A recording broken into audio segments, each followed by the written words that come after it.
प्यारे दोस्तों, अस्सलामु अलैकुम। दिल की गहराइयों से आप सभी नाजरीन को खुश आमदीद। अगर आप इस्लामी हैरत अंगेज मालूमात से शौक रखते हैं तो हमारे वीडियो को लाइक और चैनल को सब्सक्राइब जरूर करें। सवाल नंबर 1, किस वक्त सोने से शरीयत में मकरूह है? आपके ऑप्शन हैं: ए असर के बाद, बी फजर के बाद, सी मगरिब के बाद, डी असर से पहले।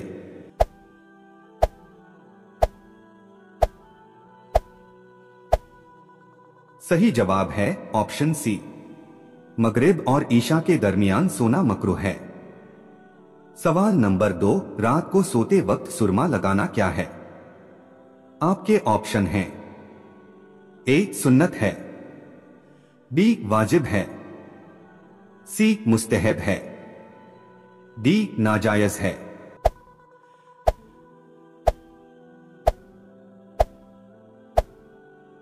सही जवाब है ऑप्शन ए, सुन्नत है। सवाल नंबर 4, कुत्ते की पैदाइश किस तरह हुई? आपके ऑप्शन हैं: ए कश्ती नूह अलैहिस्सलाम में, बी तूफान नूह में, सी शैतान के फितने से, डी नमरूद की मौत पर।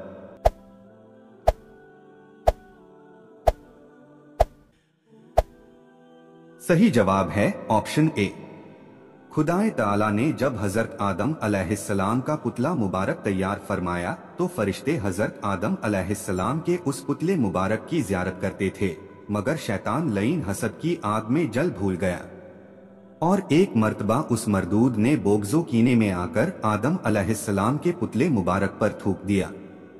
यह थूक हजरत आदम अलैहिस्सलाम की नाफे मुबारक के मुकाम पर पड़ा। खुदाए ताला ने हजरत जिब्राइल अलैहिस्सलाम को हुक्म दिया कि उस जगह की उतनी मिट्टी निकालकर उस मिट्टी का कुत्ता बना दो। चुनांचे उस शैतानी थूक से मिली हुई मिट्टी का कुत्ता बना दिया गया। रूहुल बयान जिल्द 1 सफ़ा 86। सवाल नंबर 5, खिंजीर की पैदाइश किस तरह हुई? आपके ऑप्शन हैं: ए जन्नत में हुई थी, बी फिरौन की याद में, सी हजरत नूह अलैहिस्सलाम की कश्ती में, डी शैतान की थूक से।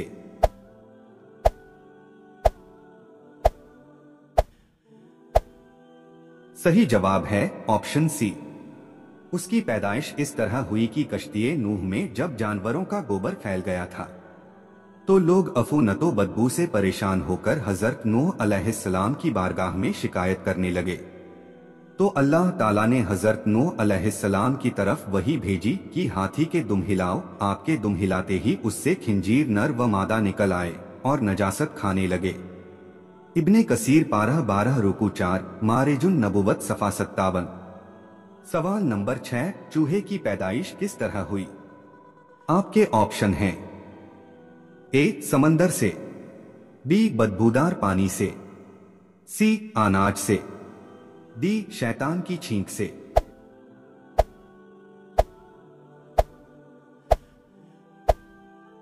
सही जवाब है कश्ती नूह में इब्लीस पर तबलीस ने जब खिंजीर की पेशानी पर हाथ फेरा तो 2 चूहे नर मादा पैदा हो गए।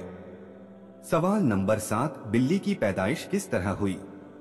आपके ऑप्शन हैं: ए नबी सल्लल्लाहु अलैहि वसल्लम की दुआ से, बी तूफान नूह में, सी जिन्नात की शर से, डी जन्नत में।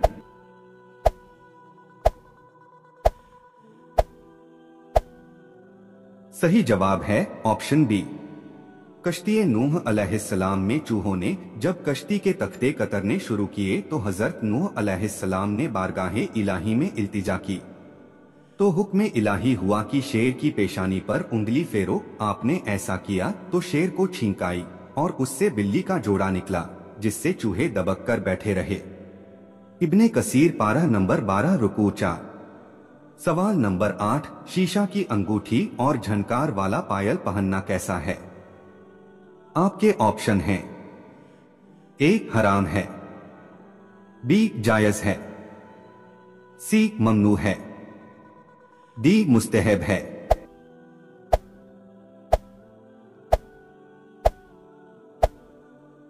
सही जवाब है ऑप्शन सी, ममनू है। औरतों को हुक्म दिया जा रहा है कि वह की जमीन पर दोनों पांव या एक पांव दूसरे पर ना मारा करें, ताकि पाजेब की झनकार पैदा हो और लोगों को पता चल जाए कि यह औरत पाजेब पहने हुए है। जब खालिस पाजेब पहनी हुई औरत को मना किया जा रहा है कि जोर से एक पांव दूसरे पर ना मारे, इसलिए कि उससे आवाज पैदा होगी जो मर्दों के मिलान का सबब होगा, तो वह पाजेब जो झनकार और बजने वाला है और मिलान का सर चश्मा से वह पहनना क्यों कर दुरुस्त होगा। और अल्लाह ताला ऐसे शख्स की दुआ भी कबूल नहीं फरमाता है जो अपनी औरत को झनकारदार बजने वाला पाजेब पहनाए। सवाल नंबर 9, सोने और चांदी के दांत बनवाना कैसा है? आपके ऑप्शन हैं: ए जायज है, बी कुफ्र है, सी हराम है, डी गुनाह है।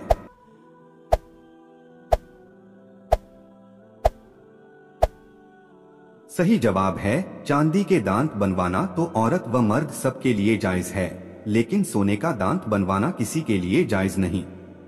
सवाल नंबर 10, औरतों को चूड़ीदार पायजामा पहनना कैसा है? आपके ऑप्शन हैं: ए नाजायज है, बी हराम है, सी बहुत बड़ा गुनाह है, डी फरिश्ते लानत करते हैं।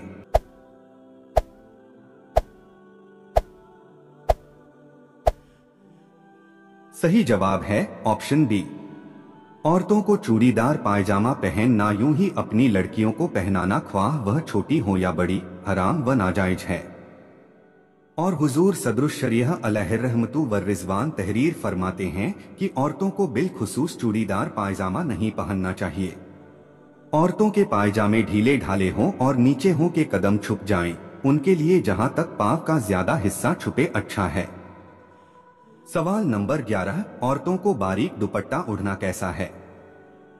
आपके ऑप्शन हैं: ए बहुत बड़ा गुनाह है, बी पहन सकती है, सी जायज है, डी हराम है।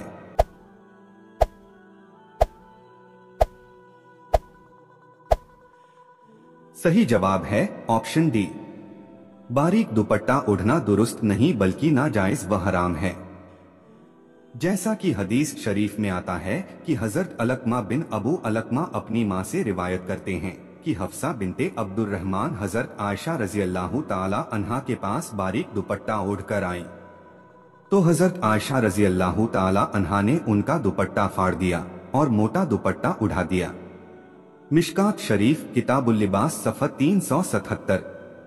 लिहाजा इतना बारीक दुपट्टा जिससे बालों की स्याही, कालापन यानी बालों की रंगत चमकती हो, और इतना बारीक लिबास जिससे जिस्म की साख्त, बनावट, हैयत, रंगत, उतार चढ़ाव, नशीब व फ्राज और लंबाई व गोलाई जाहिर हो, ऐसा कपड़ा पहनना हराम है। ऐसे दुपट्टे और कपड़े पहनकर ओढ़कर अगर नमाज पढ़े तो नमाज भी ना होगी, क्योंकि सतरे औरत नमाज में फर्ज है और ऐसे कपड़े से सतर नहीं होती है। सवाल नंबर 12, औरतों को लहंगा और साड़ी पहनना कैसा है? आपके ऑप्शन हैं: ए जायज है, बी हराम है, सी कुफ्र है, डी ममनू है।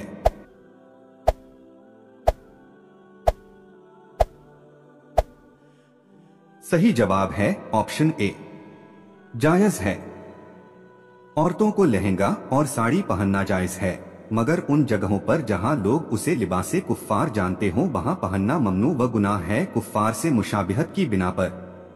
हुजूर सदरुश शरीयह अलैहिर्रहमा तहरीर फरमाते हैं, लहंगा खासकर हिंदुओं की औरतें पहनती हैं और साड़ियां भी इस मुल्क यानी हिंदुस्तान में सिर्फ हिंदू औरतें बांधती हैं, और हिंदू मुसलमान औरतों में इसी लिबास का फर्क है कि पायजामा पहने हो तो मालूम होगा कि मुसलमान है और लहंगा साड़ी बांधे हो तो हिंदू समझते हैं।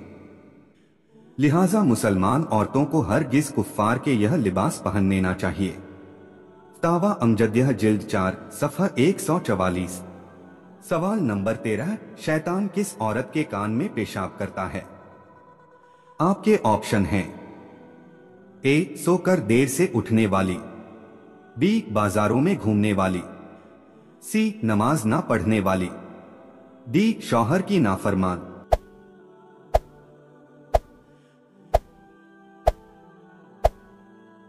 सही जवाब है ऑप्शन ए, सोकर देर से उठने वाली। वह मर्द और औरत जो सुबह देर से उठने की आदत बनाते हैं और ताखीर से उठने की वजह से नमाज ना पढ़ता है तो शैतान उसके कान में पेशाब करता है।